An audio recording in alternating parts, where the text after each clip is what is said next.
Deep in the jungles of the Yucatan, thousands of years ago, was a civilization which we didn't understand. What we saw were ruined remnants of cities. Tightly packed residential areas of limestone surrounded towering pyramids of worship.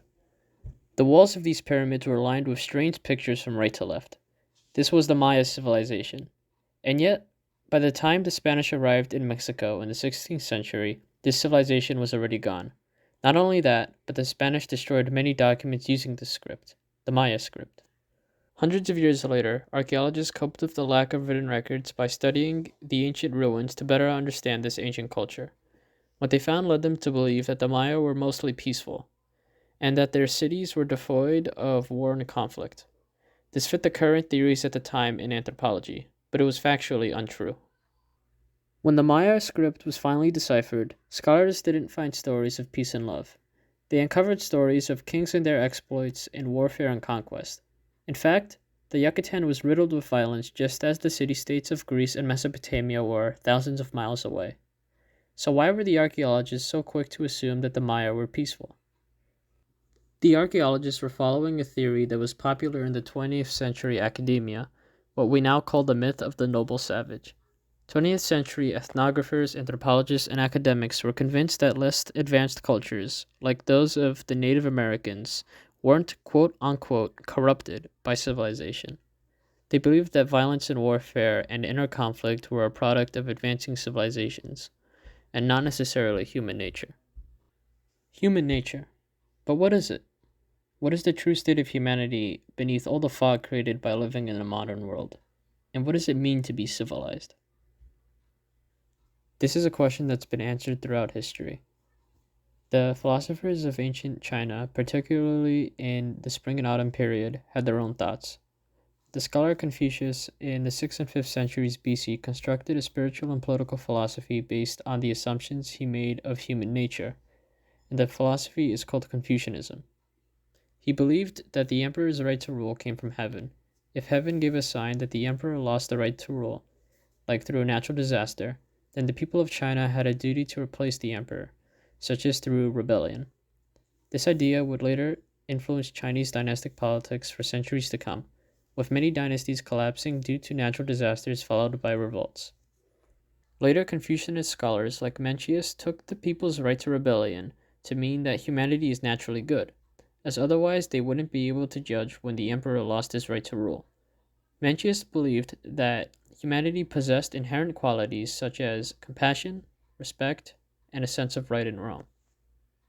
The philosophers of China weren't in agreement, however. Another competing philosophy, legalism, emerged in the 4th century BC and was developed by the statesmen Shen Buhai and Shan Yang, among others.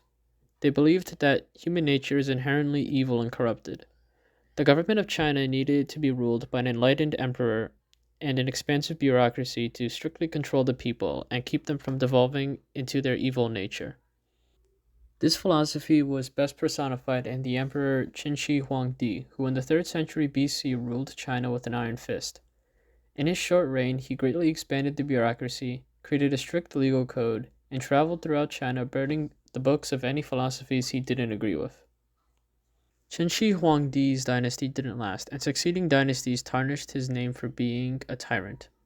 Although no future dynasty would ever be officially legalistic again, this philosophy would continue to influence Chinese thought. So it seems that there has been a disagreement on human nature, and this isn't unusual to ancient China. Many cultures throughout history have been battling to figure out the truth. The epitome of this battle is perhaps the quarrel between Enlightenment philosophers Thomas Hobbes and Jean-Jacques Rousseau. Their approaches, however, were unique.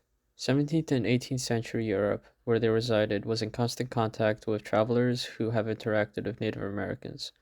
Both Hobbes and Rousseau felt that true human nature couldn't be studied just by looking at Europe, because the actions and characteristics of Europeans were too molded by millennia of civilization to be an accurate representation of humanity in its most primitive state, and so they looked west to the Americas. Like the ancient legalists, Thomas Hobbes believed that the natural state of humanity was negative. His exact words were solitary, poor, brutish, nasty, and short. Meanwhile, Jean-Jacques Rousseau believed that humanity was most happy and least corrupt in a time before civilization. Well then, which is it? Were Native Americans and other indigenous peoples violent and warmongering or peaceful and loving? Many Native Americans during the colonial period were fighting in wars. There were the Beaver Wars, where the Iroquois and Huron tribes in the Great Lakes region were competing for hunting grounds. Aha de Rousseau says, but it doesn't count because this was in the colonial period and Europeans introduced warfare. If you look at pre Columbian Native Americans, then surely they would be devoid of war. This was the dominant perspective in academia throughout the 20th century, and it influenced scholarship in areas such as Maya history. However, in the 1990s, anthropologist Lawrence H. Keeley put this idea to rest in the book War Before Civilization. In the book, Keeley gives evidence from various cross-cultural studies to archaeological evidence to create a compelling argument. The epitome of this is the statistic that in pre-urban societies you were as much as 10 times more likely to die in a war compared to today. And not only that, but there's a direct evidence of warfare from quote-unquote pre-contact societies. The evidence is mass graves of men, women, and children that were found to be killed by blunt force trauma, possibly like a weapon. These can be found from North America to Egypt, and they date thousands of years old. Perhaps the most chilling evidence is an account of Iroquois torture. This is a direct excerpt from the book. A few cultures occasionally took men captive only to sacrifice them to their gods or torture them to death later. Among the Iroquois tribes of the Northeast, captured warriors were often subject to preliminary torture during the return journey of a war party. When the party arrived at the home village, prisoners were beaten by running the gauntlet into the village. At the council, the warrior prisoners who survived these initial torments were distributed to families who had recently lost men in warfare. After these prisoners were ritually adopted and given the name of their family's dead member, they were usually tortured to death over several days. The victim was expected to display great fortitude during these torments, taunting his torturers and expressing contempt for their efforts. When the prisoner was dead, some parts of his body were eaten by his murderers. Archaeological finds of human bones in prehistoric Iroquois kitchen middens indicate that it was also a pre-Columbian practice. The myth of the noble savage is now well put to rest, but why did we believe in it? Perhaps because we needed hope. Throughout most of the 19th century, the empires of Europe propagated the idea that their imperialism and colonialism was spreading civilization to savage and less advanced peoples, and that this was a good thing. However, with the outbreak of the World Wars, this image of the good in imperialism was shattered. The once great empires of Europe were devolving into the savagery that they swore to fly above. When the wars were over, future generations didn't fall for the same empty promises. But they still needed hope. Hope that somewhere humanity can still be good. The World Wars were the most terrifying display of advanced technology, with mechanical screeches filling the skies and Earth from London to Tokyo. Surely, then, there could be good in humanity in a time before technology. Technology may spark the imagination. When the ethnographer Wolfschiefenhavel arrived at the Ipo tribe in Papua New Guinea by plane, the tribal leader requested that he bring heavy stones on the plane. It was his intention to fly over a rival tribe and drop the stones. The tribesman's first thought was to conduct an air raid. These tales from prehistoric times may be horrific, but maybe there's something that they don't tell. Sebastian Junger is a journalist who covered the Yugoslav wars as it was happening.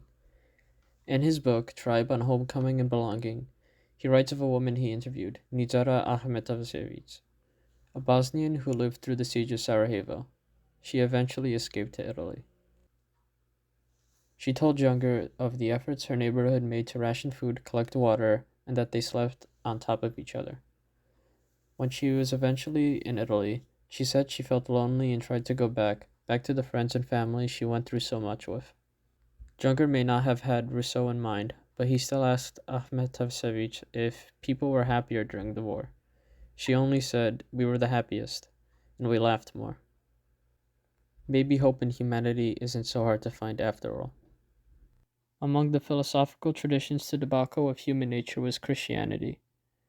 The Bible gives many hints at both sides, good and evil, and Christian theologians have posited where the truth lies for centuries. Among those was 4th century convert and Roman citizen St. Augustine.